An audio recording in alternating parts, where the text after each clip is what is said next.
Sama saya Tasya Lutmila dan kami masih terus memperbarui informasi terkait ledakan yang terjadi saat pemusnahan amunisi tidak layak pakai di Kabupaten Garut, Jawa Barat. 13 orang meninggal akibat peristiwa ini.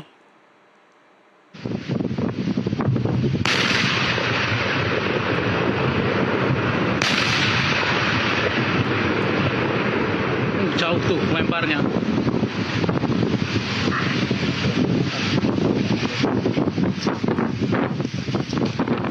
Pemusnahan amunisi dilakukan di Kecamatan Cibalong, Kabupaten Garut pada Senin pagi. 13 orang yang tewas, 4 merupakan anggota TNI dan 9 orang merupakan warga sipil. Para korban kini telah dibawa ke rumah sakit terdekat.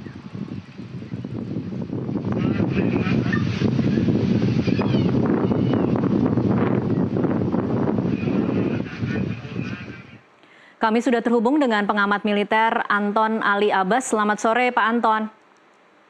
Sore Mbak Tasya. Iya, Pak Anton, terima kasih untuk waktunya. Mungkin saya langsung saja catatan Anda tentang apa yang baru saja terjadi.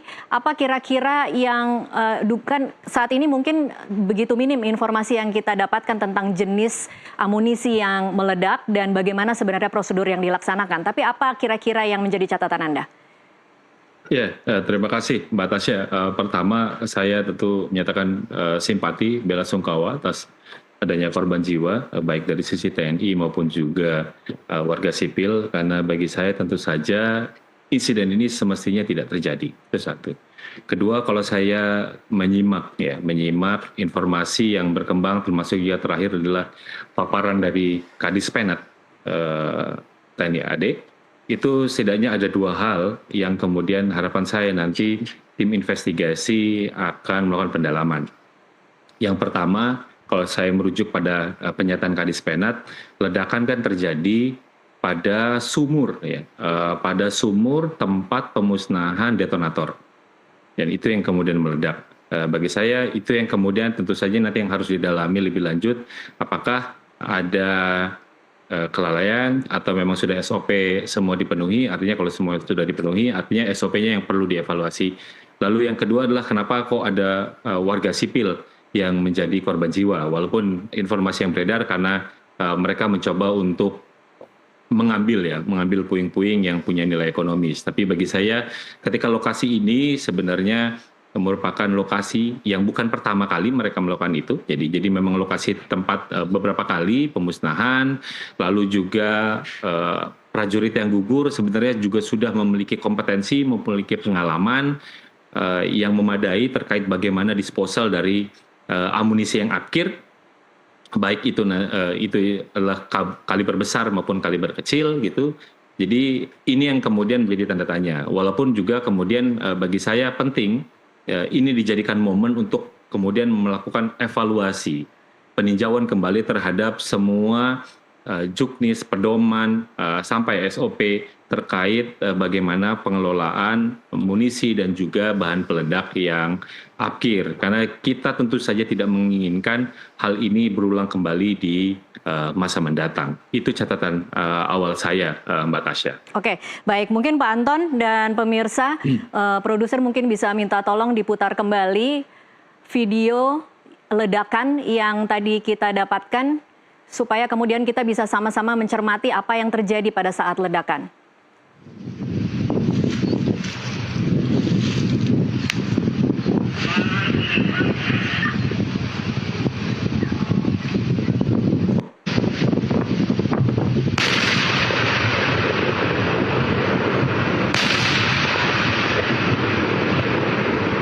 Jauh tuh lemparnya.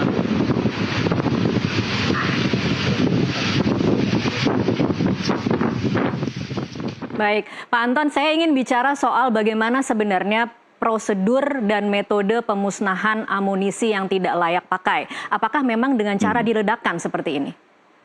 Ya, jadi sebenarnya pengelolaan munisi yang rusak gitu ya, rusak itu sebenarnya TNI sudah punya pedoman, itu harus diapakan. Jadi setiap amunisi itu memang ada peninjauan secara berkala, karena kadaluarsa, jadi tidak rusak tapi tidak dipakai juga termasuk juga yang mendapatkan atensi. Jadi ada pengelolaan tersendiri terkait bagaimana amunisi dan bahan peledak yang dimiliki oleh TNI. Itu dilakukan secara periodik.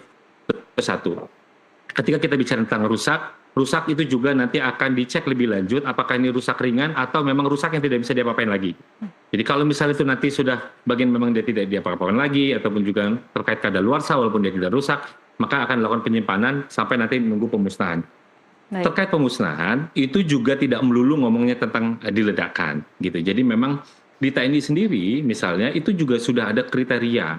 Jadi kriteria jenisnya apa, lalu juga beratnya berapa, sehingga kemudian bagaimana daya ledaknya, gitu. Jadi jangkauan radiusnya, termasuk juga jarak aman yang harus disiapkan. Gitu. Jadi dari TNI sendiri sudah punya kriteria, sudah punya panduan sebenarnya terkait bagaimana klasifikasi dan bagaimana pengelolaan dari munisi dan bahan peledak yang mereka miliki. Ya. Gitu. Jadi kalau misalnya kita lihat ya sebenarnya di sini, satu ini lokasi memang yang sudah beberapa kali dilakukan. Kedua ini kalau dari lihat kan memang sudah ada jarak aman sebenarnya.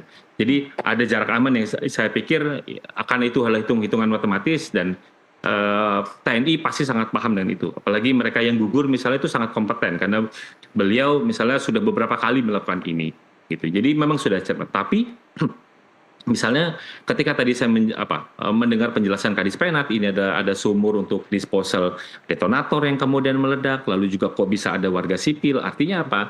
Artinya ini yang kemudian memang harus ditindaklanjuti lebih awal untuk terkait tim investigasi.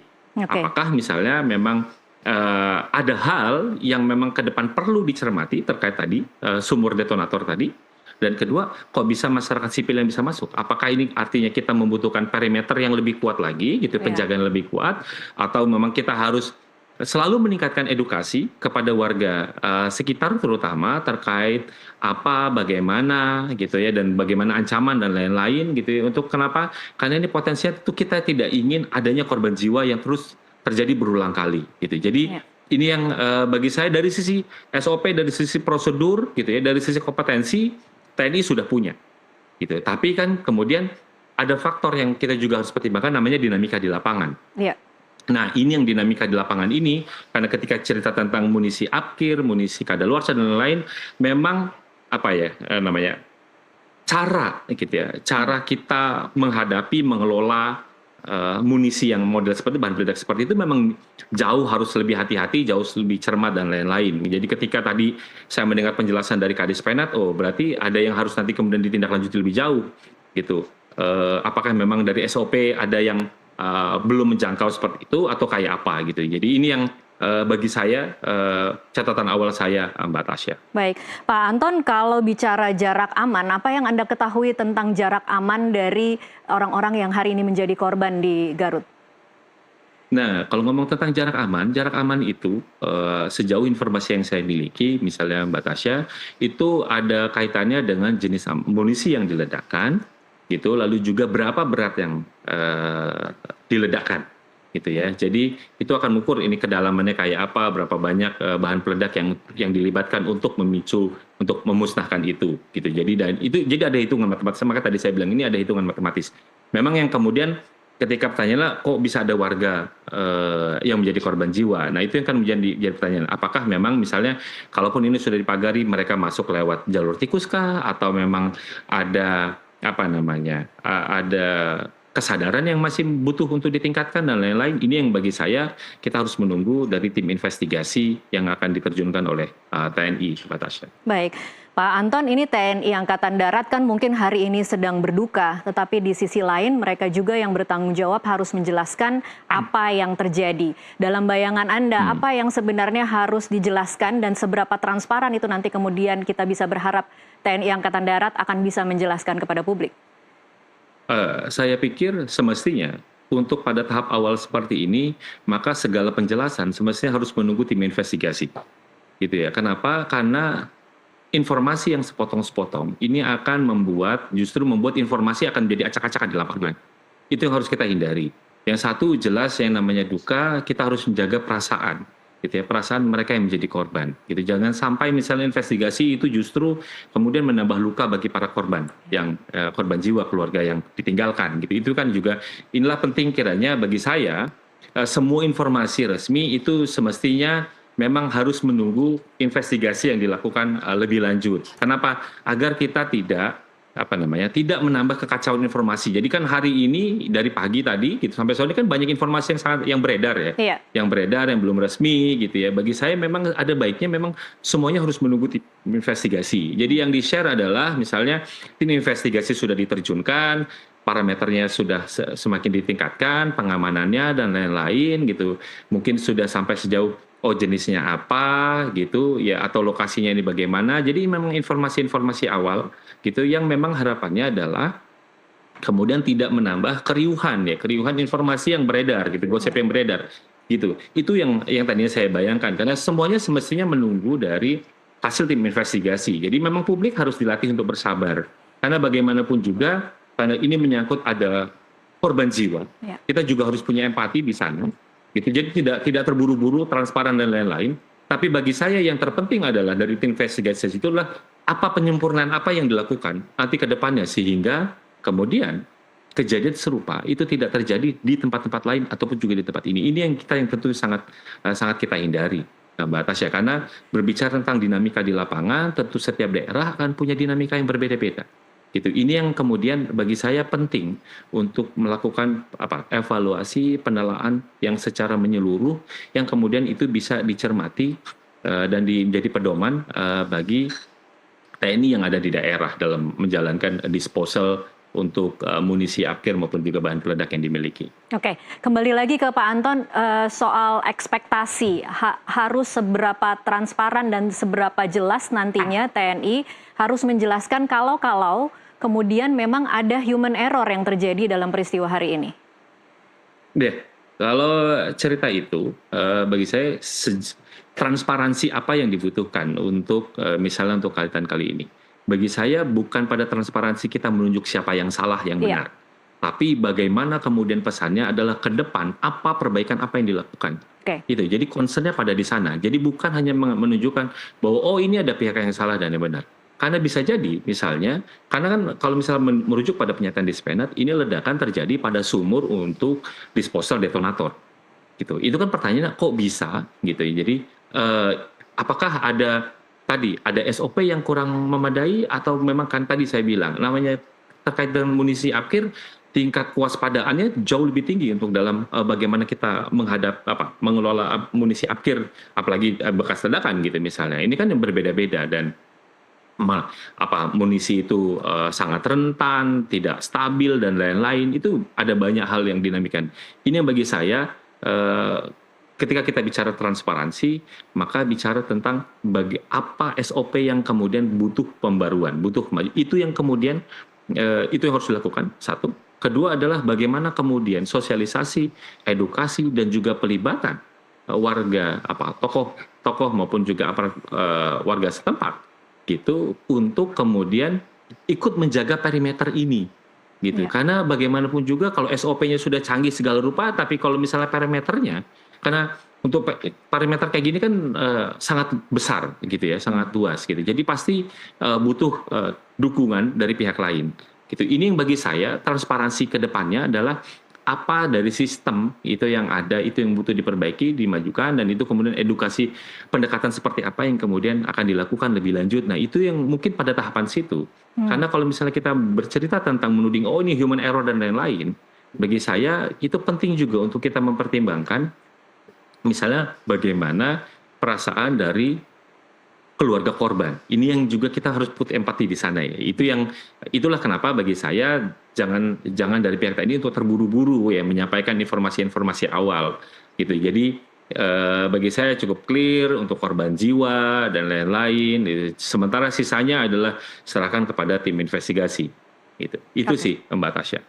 Pak Anton, kalau kemudian kita bicara soal SOP dan parameter, belajar dari kejadian hari ini, apakah sebenarnya seharusnya masyarakat umum tidak boleh berada sama sekali di dalam atau di dekat lokasi akan dijadikan tempat ledakan amunisi yang tidak layak pakai? Atau seperti apa kira-kira catatan Anda untuk masyarakat sipil? Jelas memang itu adalah daerah terlarang semestinya. Jadi tidak hanya sekedar lokasi pemusnahan, tapi juga lokasi latihan TNI misalnya itu juga memang semestinya jadi lokasi terlarang bagi warga sipil. Karena apa? Karena kita memang tentu untuk menghindari adanya korban jiwa yang tidak diharapkan. Ya, karena ada misalnya ada sisa peluru dan lain-lain, ada yang tidak meledak. Nah, kan kita tidak bisa menjamin misalnya mereka kan amunisi apkir itu kan ditanam berapa meter ke dalam lalu diledakkan. Kan kita juga belum tentu bisa memastikan apakah misalnya ledakan tadi yang dipicu oleh TNT atau dinamit dan lain-lain tadi itu memang sudah membuat semua amunisi musnah atau belum. Nah, itu kan juga memang harus ada clearance lebih lanjut ya. Ini yang memang bagi saya butuh ada clearance dari pengawasan dan lain-lain. Misalnya saya punya pengalaman ketika saya tempat sekolah saya adalah di bagian kawasan yang tempat uji coba bahan peledak. Kami misalnya yang warga di sana kami dikasih tahu, oh nanti akan ada ledakan dan jadi ada uji coba dan lain-lain, nanti tandanya apa yang harus dilakukan, bla bla bla itu ada gitu. Dan itu setiap ada pengujian selalu ada informasi yang disampaikan kepada kami yang tinggal di sana. Jadi dengan kata lain misalnya, oh ya berarti edukasi, sosialisasi kepada warga sekitar itu memang harus secara periodik, terutama ketika nanti akan dilakukan pengusahaan itu harus dilakukan gitu. Jadi untuk menyegarkan dan itu juga kita memelihara kesadaran warga ini ada bahayanya gitu. Jadi tidak hanya sekedar mempertimbangkan ekonomisnya saja gitu, tapi juga memang ada unsur bahaya tingkat tinggi ya untuk kita nanti masuk ketika ada warga yang memang tidak tahu ini apa dan lain-lain gitu. Iya, dan seharusnya pemberitahuan itu bukan berupa undangan untuk mendekat ya, tetapi undangan untuk waspada begitu ya Pak Anton? Iya, walaupun memang juga ya tadi ya, menghadapi masyarakat juga kan tidak mudah. Jadi kalau misalnya kayak serangan teroris gitu ya, warga bukan menjauh malah mendekat gitu. Jadi ini memang ada tantangan sendiri dari aparat keamanan termasuk juga TNI dalam mengelola hal ini. Itulah kenapa bagi saya mungkin ada baiknya juga kita melakukan peninjauan dengan kepala dingin terkait bagaimana melakukan edukasi dan bagaimana meningkatkan kesadaran warga terkait tadi akan merespon misalnya ada uji coba, ada disposal dan lain-lain gitu. Jadi memang bukan dalam konteks kita harus merahasiakan dong, enggak. Justru bagi saya kalau misalnya ini kita rahasiakan, justru nanti bisa jadi ada ekses-ekses yang nanti akan bisa memberikan kejutan bagi kita. Keterbukaan dalam hal ini itu menjadi penting. Kapan, di mana, apa yang harus dilakukan, gitu dan lain-lain gitu. Jadi mekanisme itu lalu juga bagaimana kita melibatkan tokoh masyarakat, aparat setempat untuk ikut mau bantu menjaga gitu ya. Terutama misalnya untuk meminimalisir ya mereka yang ingin masuk mengumpulkan sisa-sisa tadi. Oke, Pak Anton, saya ingin kembali lagi ke prosedur dan metode memusnahkan amunisi yang tidak layak pakai. Mungkin bisa dibantu dijelaskan secara awam saja ya, tidak usah terlalu rinci. Tetapi ada metode lain apakah selain diledakkan yang mungkin akan jauh lebih tidak berbahaya untuk lingkungan, Pak Anton?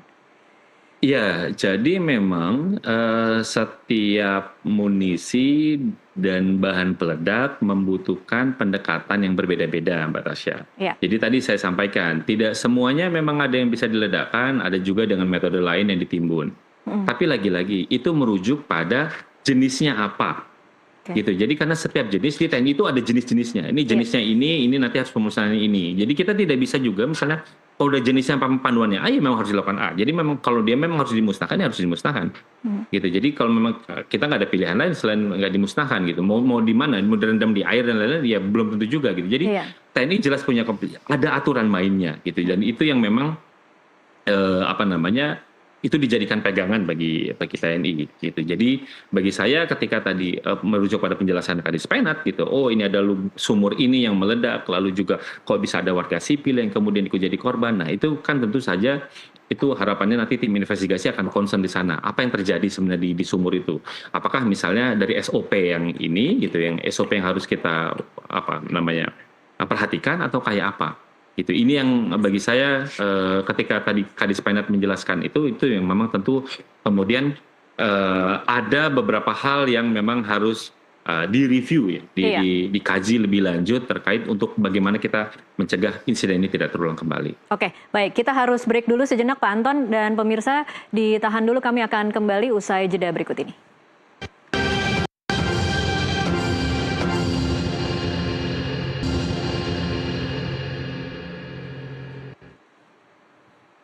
Pemirsa, terima kasih Anda masih terus menyaksikan Breaking News Nusantara TV. Kami masih terus memperbarui terkait peristiwa ledakan amunisi tidak layak pakai yang terjadi di Garut. Saya masih bersama dengan Anton Ali Abbas, pengamat militer. Pak Anton, ini mungkin pertanyaan terakhir saya ke Pak Anton. Kira-kira catatan untuk TNI Angkatan Darat, apa yang secepatnya harus segera dilakukan dan kemudian harus segera dijelaskan kepada publik untuk bisa memperbaiki citra TNI yang saat ini dengan kondisi 4 orang meninggal, 9 orang warga sipil, jauh lebih banyak daripada anggota TNI yang berada di lokasi. Ini sesuatu yang mungkin harus dijawab oleh TNI Angkatan Darat. Seperti apa catatannya, Pak Anton? Iya, ya tentu saja ketika kita bicara tentang korban jiwa ini bukan sekedar angka. Karena setiap angka ada nyawanya. Gitu. Jadi bagi saya 4 orang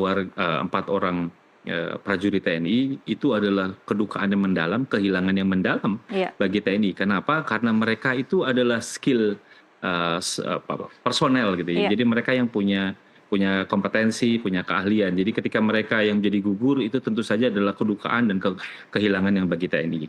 Termasuk juga warga sipil ya, warga sipil yang semestinya tidak berada di sana dan lain-lain. Jadi harapan saya tentu saja satu, misalnya untuk penataan lebih lanjut, untuk disposal lebih lanjut, tentu ini harus menunggu hasil evaluasi ya. Jadi hasil evaluasi dari tim investigasi yang sedang dilakukan. Ini karena apa? Karena kita tidak ingin kasus ini berulang kembali. Gitu. Itu satu. Jadi tentu ada baiknya gitu untuk disposal selanjutnya adalah menunggu hasil investigasi. Dengan demikian pelaksanaan pemusnahan amunisi apkir dan juga bahan peledak yang sudah tidak layak pakai itu memang sudah merujuk pada hasil evaluasi dari tim investigasi, karena kita tentu sangat tidak mengharapkan kejadian seperti di Garut ini harus terulang kembali. Bagi saya ini semoga ini menjadi yang terakhir ya, menjadi terakhir yang kemudian ke depan TNI akan jauh lebih peka, lebih waspada terkait bagaimana pemusnahan dari munisi dan juga bahan peledak yang apkir. Itu Mbak Tasya. Oke, baik. Terima kasih Anton Ali Abbas, pengamat militer, untuk waktunya bersama kami di Breaking News Nusantara TV.